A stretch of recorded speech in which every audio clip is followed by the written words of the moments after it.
Okay, well, good morning, my beautiful friends. And it seems for some reason that my friends are hell bent on me debating and providing some sort of expose on the current political situation in the NNP party. Obviously, you've seen I've made a video about it, and it seems like it was received pretty well. So I guess they have an appetite for a little more comment from myself.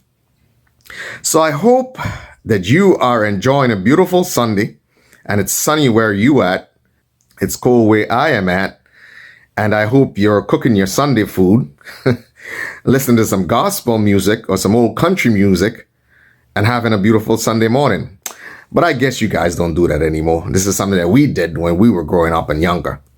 I think it was yesterday, a friend of mine sent me a little pic of what possibly would have been a picture of a gentleman who I mentioned in my video previously, who is actually supporting another gentleman who is vying for leadership of the party. And it seems like that gentleman who's supporting the gentleman who's fighting for the leadership of the party actually made some very explosive comments. And in some respects, it leans to some alleged plot for M for hire, if you know what I mean. I will actually put on the screen the actual pic that the person forwarded to me. I must say I did not confirm if this was actually shown on the person's Facebook. I'm not friends with the person, so I didn't have access to actually see their timeline. But apparently the person who sent this to me said it was something that they got from the NDC chapter page or something like that. Again, none of this I have been able to verify, so I am going on what was sent to me. Hopefully you guys can, make a comment below and tell me whether this is legit or not, and if it was verified, if it was actually something that is on the NDC chapter, or if this was actually something that was said in that person's timeline. So here is a look at a snapshot of the picture.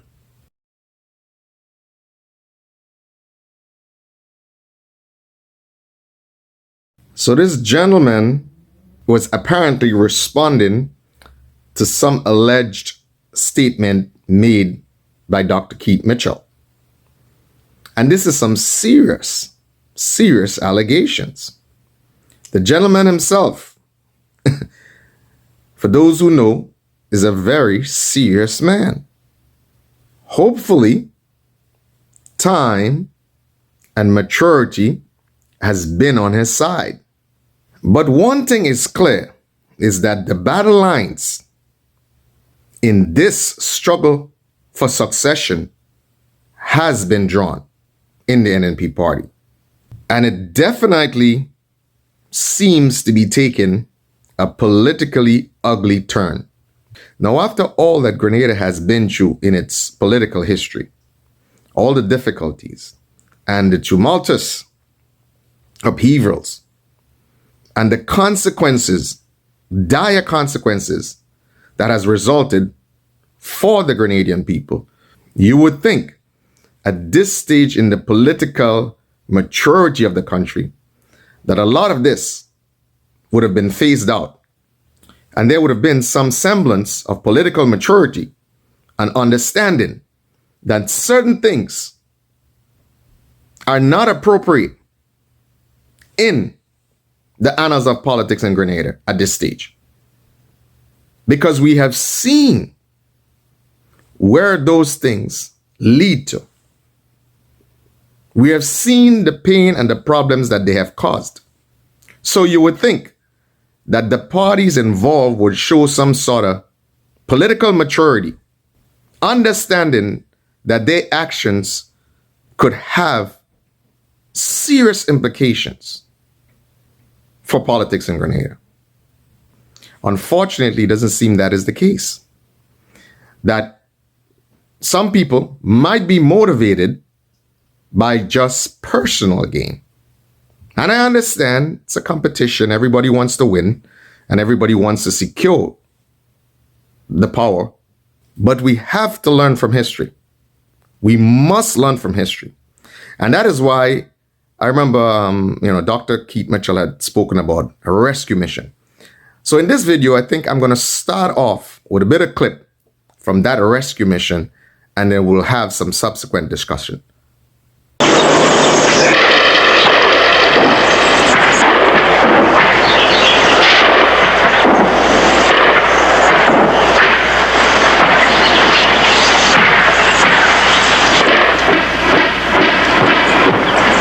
Okay, so there you would have just seen the old telephone company antenna and the view as if you were standing on the carnage, looking towards Port Louis area, and it would have been the Butler House back in the days.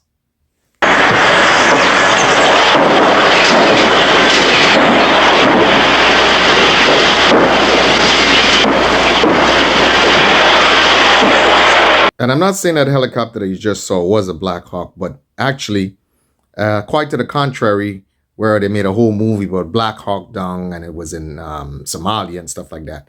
The Black Hawks actually made their debut out in Grenada in 1983. So it was a good opportunity, I guess, for them to test them.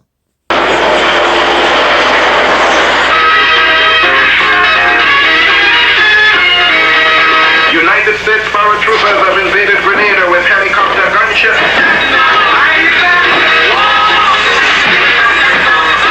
United States paratroopers have invaded Grenada with helicopter gunshots.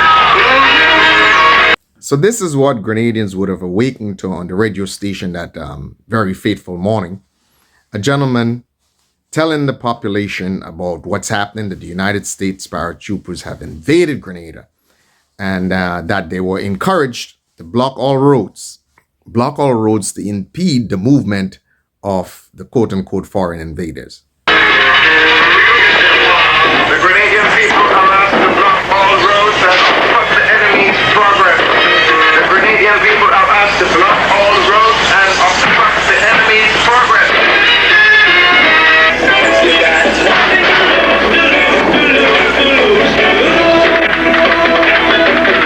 And of course, in the early 80s, you had that conscious, rebellious struggle, revolution music, conscious reggae music. And that was like a Jimmy Cliff track. And it was saying, stand up and fight back. It's a track called Stand Up and Fight Back. And you've got none to lose. And that's the propaganda. You've got none to lose. But actually, the Grenadian young men and women had much to lose. And some of them did actually lose their ultimate possession of life.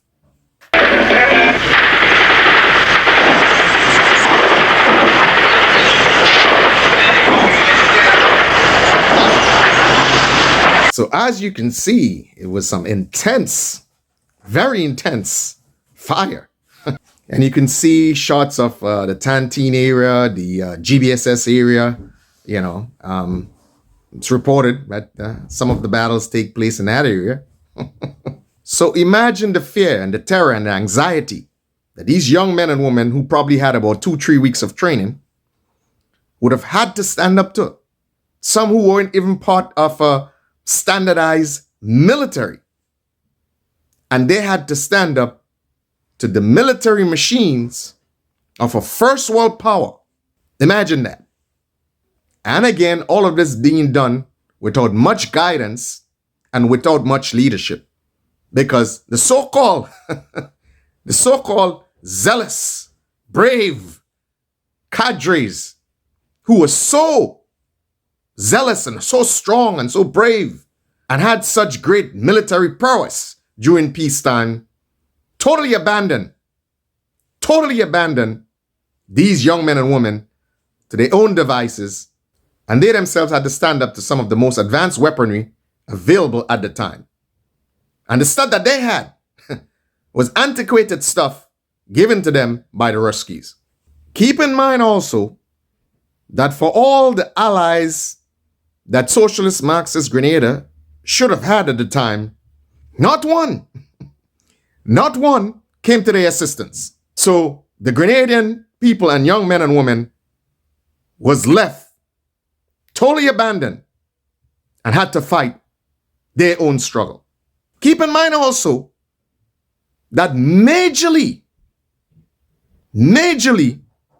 not just the political upper echelon cadres had abandoned them. So what you had left was the hardest of the hardest, who was so indoctrinated and believed in the cause that they decided at personal risk, and after all that happened on October 19, to still stand up and fight in defense of their soil.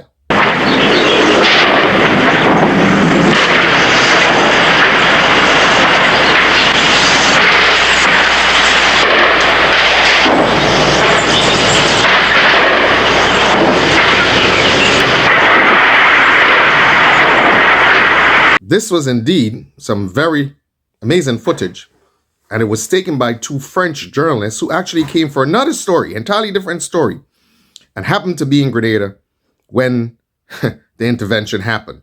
It'd be interesting to know what these guys are doing today. It was posted by a guy, Patrick O'Kelly.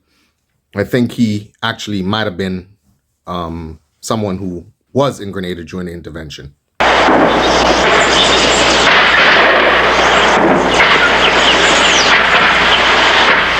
And here you see a Chinook troop transport carrier moving across the screen. I believe that there is a famous picture of one of them being totally shot up and abandoned in front of Spice Island Inn on Grand Anse Beach.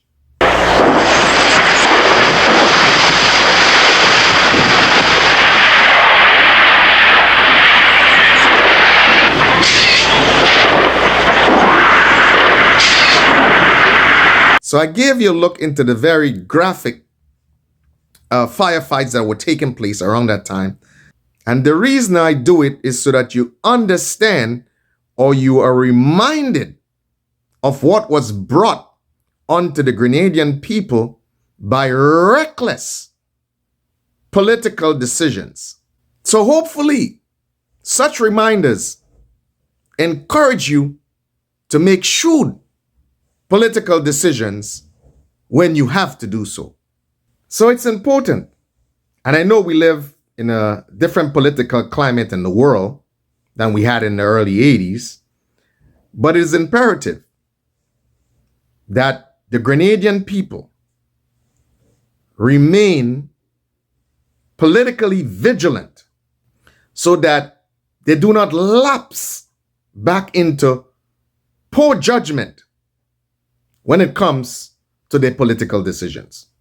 Okay, so we've looked at that video of a little bit of battle that took place in the Carenage, Tantine, Belmont, Fort Rupert, as it was called back then, it's now Fort George, area. And you could see the intensity of the fight. You also can see AC-130s hovering above. You can see a bunch of helicopters. And of course, you can hear the immense gunfire from anti-aircraft responding. So it was pretty intense, as you can see. But I want to ask you a question. Tell me, who do you think were the people or the men and women in arms who stood up to one of the most mighty nations in the world? Was it A, the political and military upper echelon cadres of the then PRG government? Or was it B, the regular Grenadian man and woman who stood in defense of their country? This one should be easy. I'll give you a little couple seconds to think about it. Yes, you got it. It wasn't the political cadres of the upper echelon of the then PRG government. It wasn't the military cadres of the upper echelon of the then PRG government. It was the regular Grenadian man and woman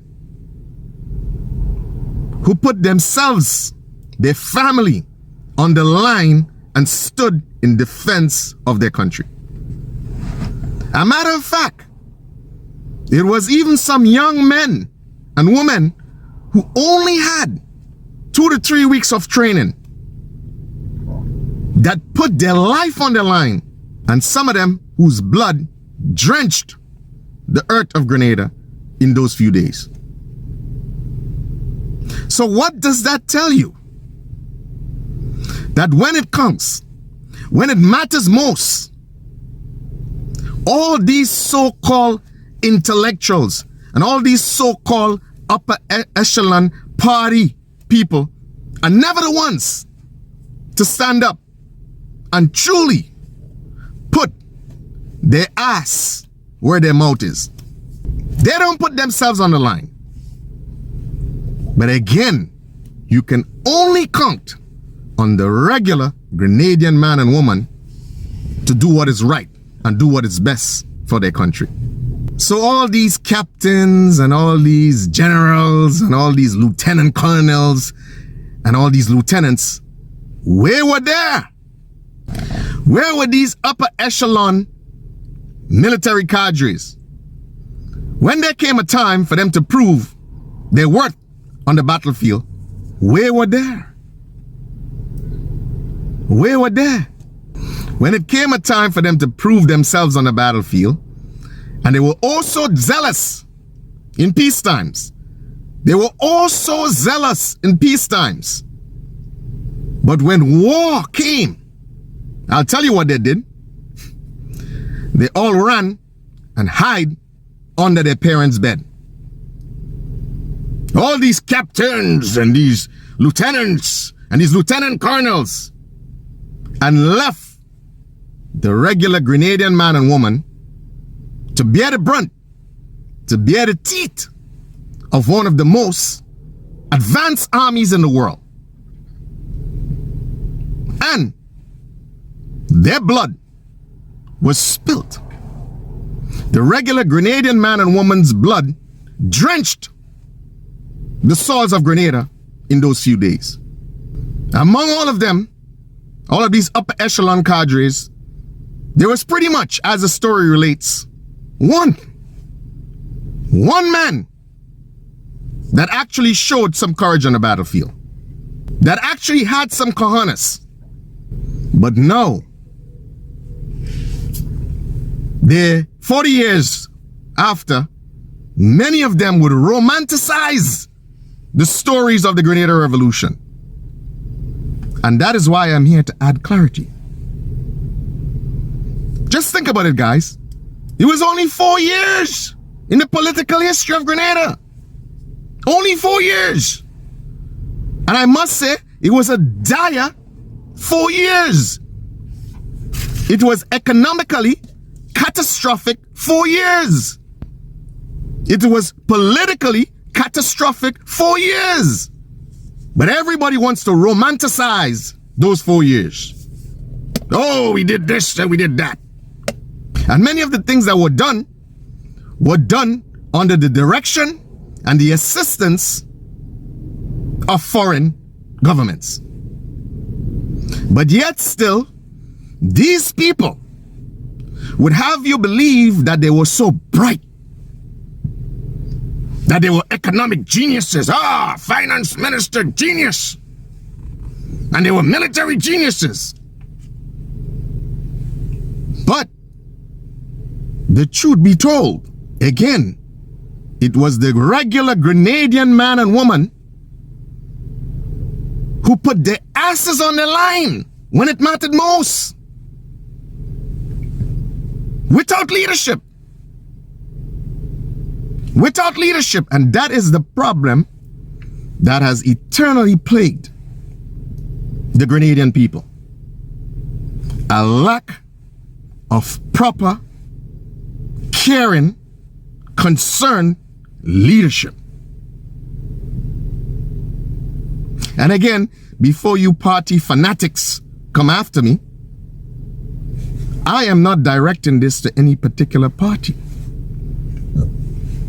present or past. I am talking generally about governmental institutions. And in all fairness, look at the recent flooding in Grenada. And in all fairness, we can't point to the current government too much. They've only been in power, 2 years?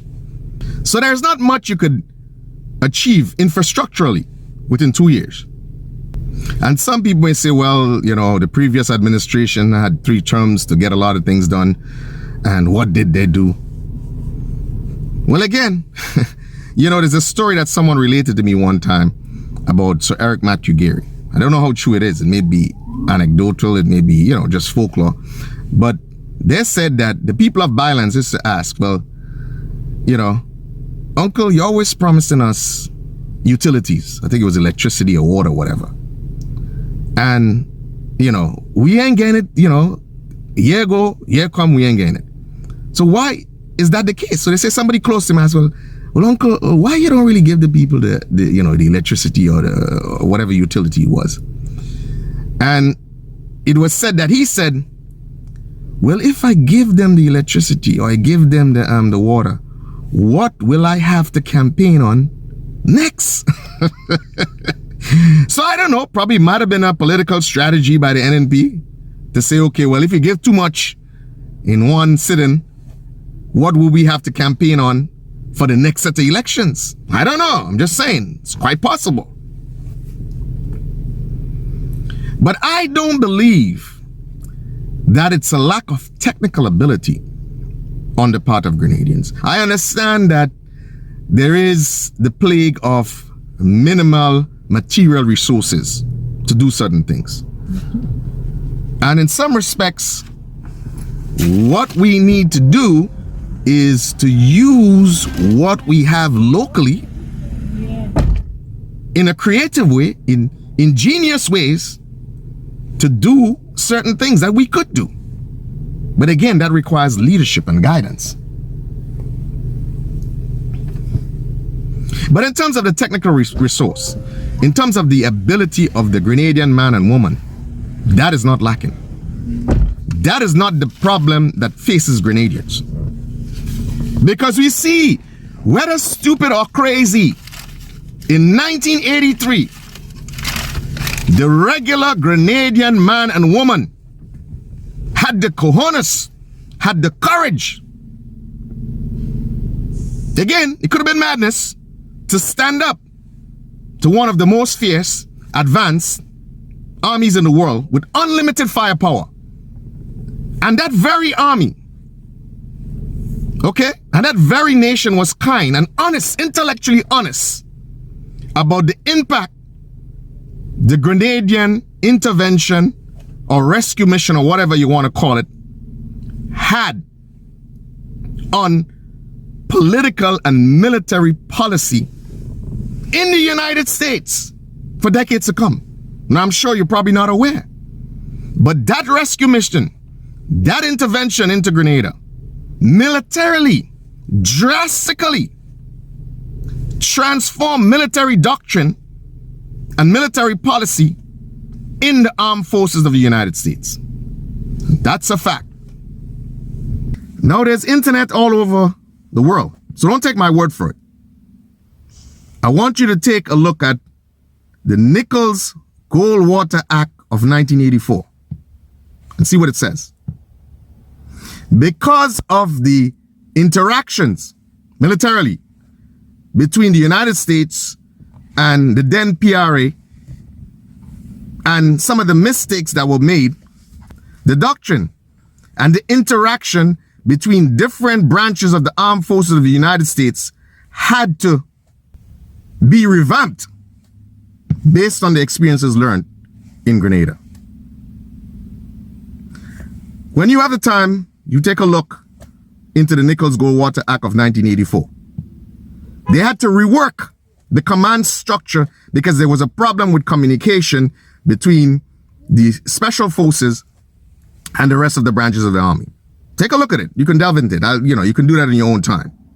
So I say all this to say that the spirit, the fundamental core spirit of the Grenadian people is not lacking in bravery, is not lacking in technical ability, is not lacking in ingenuity, but leadership. Leadership has always been the problem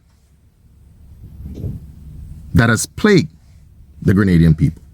And again, before you party fanatics come after me, I am not talking about a prime minister leadership. I am talking about leadership throughout the society. So this is not in any way any attack on any prime ministry or any leader, present or past, in terms of the leader of the country.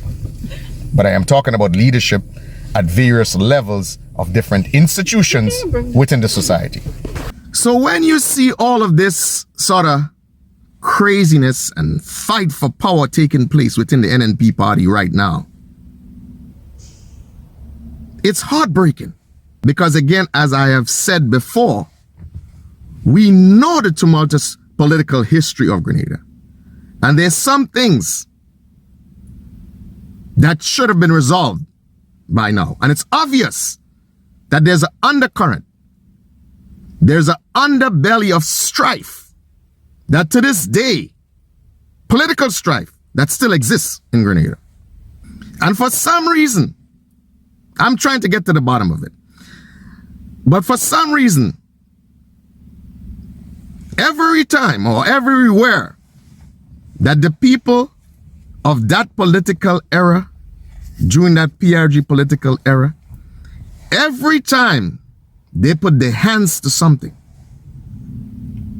they are like Medusa, the Greek mythological figure, Medusa, that every time it touch or look at something, it turns into stone. Everywhere they go, and everything they put their hand to, it seems that some sort of political blight follows them. And I'm trying to figure out, I mean, the people who are their peers may have a better understanding of the mentality and the psyche of these people. Is it that they feel that God has given them some right to always interfere or determine the fate of Grenada and Grenadians? Do they feel that they're politically educated? Or they're brighter than everybody else in Grenada? Is that the mentality? Is that the self-righteous mentality that causes the problems politically whenever they are involved? Again, I don't understand the basis for that mentality. Because you had an opportunity for 4 years. The Grenadian people entrusted their life in you. I still don't believe that there's ever a time since or a time to come when Grenadian people would be so vested in their political destiny as they were in the PRG government. So enthusiastic about politics as they were during the PRG government. And you had that opportunity to build on that, to make instrumental change and changes in the country and in the people, and to develop the people, and you failed miserably. So I say, oh, they were so economically bright and they did this and they did that. You know. And you see all these clips where they say, oh, mangoes was falling on the ground and we took it and we made mango nectar and all these brilliant proclamations. But the political crisis in the then PRG government was precipitated by an economic crisis. So if you were so financially brilliant and you were masters of economics, why would you have let an economic crisis precipitate a political crisis? And of course, there's the other element of greed, personal greed, and political strife and struggle for power. But if you were so economically brilliant, you would think that you would have worked your magic and create an economic atmosphere of prosperity. And when people are prospering economically and their bellies are full, there is usually less discontent. But no, You didn't solve your economic problems. Instead, you turned on each other when the going got tough. And then these are the same people, again, who romanticize the era and make you believe that, yeah, they achieved so much politically and economically. For crying out loud, I keep saying it was only 4 years. Barely. So I am passionate about what I'm saying right now because with the recent developments and what, as I showed you the clip, the picture that someone sent me, with stuff like that making its way, boiling up to the top of the political pot, it is truly frightening. Knowing the history. So we should look at that and say, no. Slow down. Wait. We don't like the direction which this is going. Because we have been there before. We have learned. You have had experience. So in some respects, initially one might have thought that, wait, well, Keith Mitchell was being paranoid. Why is he saying what he's saying? But it seems now that there is some merit to what the gentleman is saying. And as he has said, he is sounding the alarm. So it seems like it's an alarm that is, well, what sounding?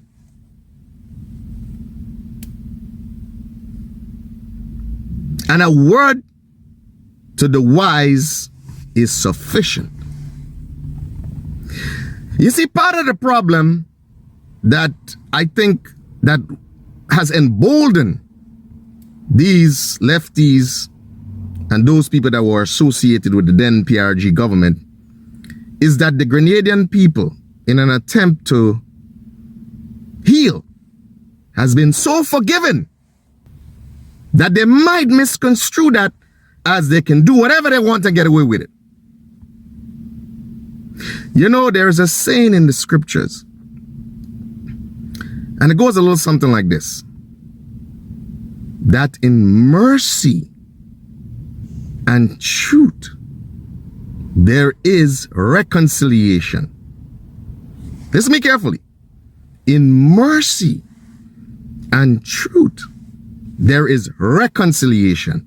So the question is, the Grenadian people have granted mercy, but yet still, the people that were granted mercy are not intellectually honest or truthful.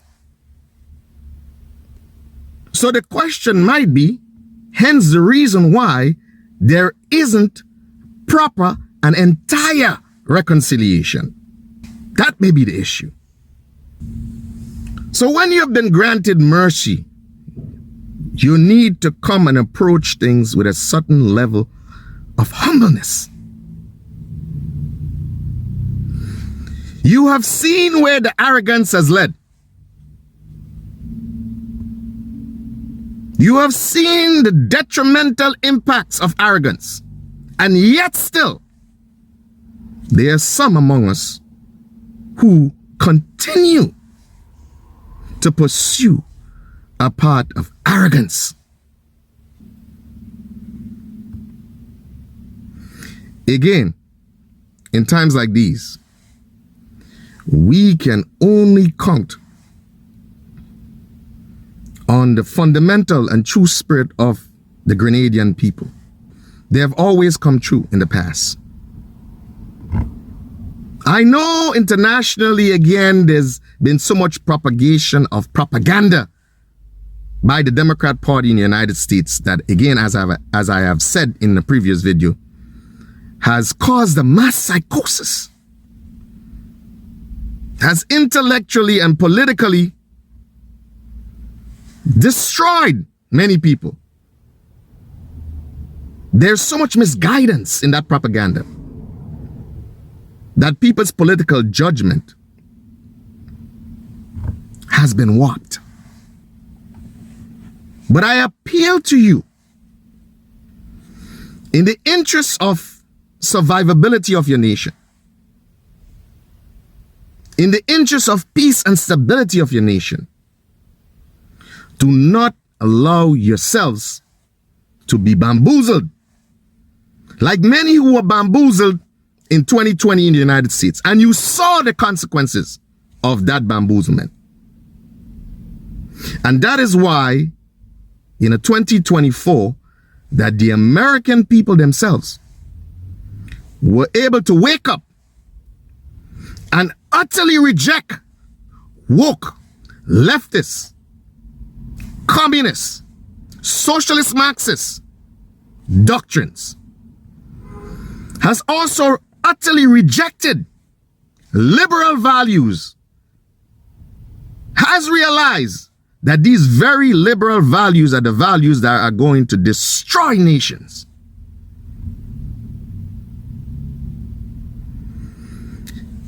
So since we are on these topics, I want to divert a little. And it's something that I wanted to say something about, but I never, really publicly got the opportunity to say it. And I think now might be a good time to say it. So again, somebody had sent me a clip, and I try so very hard to avoid, getting involved verbally and saying anything about, little happenings politically in Grenada. But, again, I don't know. I think my friends, I think they know me. So they always tease me and send me something and poke me and say, what do you think about this? So recently they had sent me something about the October 19th celebrations and some day of Heroes Day or something like that. And I'm thinking to myself, this must be some sort of weird, weird situation.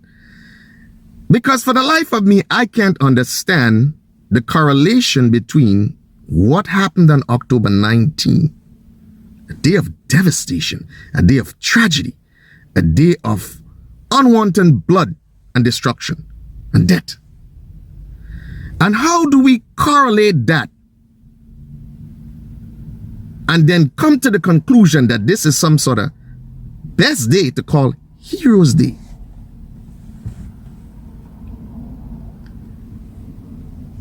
It's an utter conflation. No. Who was the hero on that day? Who was the hero? Why would we think that a day like that is the most appropriate day to celebrate heroes? When many people associate the day with tragedy and hurt and pain and probably would prefer to devote the time or that day to prayer and respect and memorializing their lost loved ones, why would we decide that that is the most appropriate day to talk about the heroes of Grenada and Grenadians in history? Now, probably I'm misguided. Probably I don't understand. But I'm yet to see a reasonable explanation of why you would want to call that Heroes Day. And why you would want to lump different people throughout the history of Grenada on that day and celebrate the heroic efforts. I don't understand it. Probably somebody could explain it to me. Probably I'm lost. Probably I'm intellectually confused. Or as we say colloquially, probably my head hard. So explain it to me. And if you have a rational explanation, probably I can take a look at it. But I have a suspicion. I have a suspicion what is being done here. And it goes back to a propaganda that was spread immediately after what happened on October 19th, where the official line or instruction from the army and the political mechanism that eventually took over power was tell the people that the people who died on the fort in October 19th, they died in a firefight. That was the official line. That these people weren't lined up and executed, but they died in a firefight. In some sort of confrontation, back and forth confrontation. So I believe that to associate that day and to create some sort of Heroes Day is a deliberate attempt to conflate the two. To create confusion in the minds of the Grenadian people. So that the people who were ultimately responsible can sort of soften.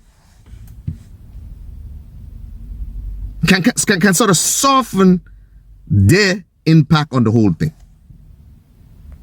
So they say, oh, well, it's Heroes Day. So you sort of distract from what happened on October 19th. Especially you can do that in the youth and the minds of the youth or the people who are not familiar with what happened on that day. It's pretty cunning. It is pretty cunning. And that is one thing I am not going to say that these people associated with that era are lacking. They're not lacking in cunning. They have proven it time and time again. And again, remember what I said in the previous video, that many of the people associated with that era has infiltrated, and to use Dr. Mitchell's term, hijacked certain aspects of the NDC. So I don't believe that this whole idea of a Heroes Day on October 19 emanates from the Prime Minister of Grenada. I don't believe so. I humbly believe that it is some sort of political reward for the support from these people that are associated with that PRG era. That's what I think it is. That is exactly what I think it is. I don't know. You guys can tell me your take on it. So the bottom line is this. There is a concerning, very, very concerning for the people who know the history of Grenada. There is a very concerning political climate that is brewing, that is developing around the succession of Dr. Keith Mitchell. And it doesn't have just implications for the NNP party, as I said in the previous video. But it has implications for the wider politics in Grenada. And depending on what happens, there will be reverberations for decades to come in Grenadian political life and in Grenadian society. So, one should tread carefully. Collectively as a people, we should tread carefully and thoughtfully when we are making decisions about that succession. As the saying goes, a word to the wise is sufficient.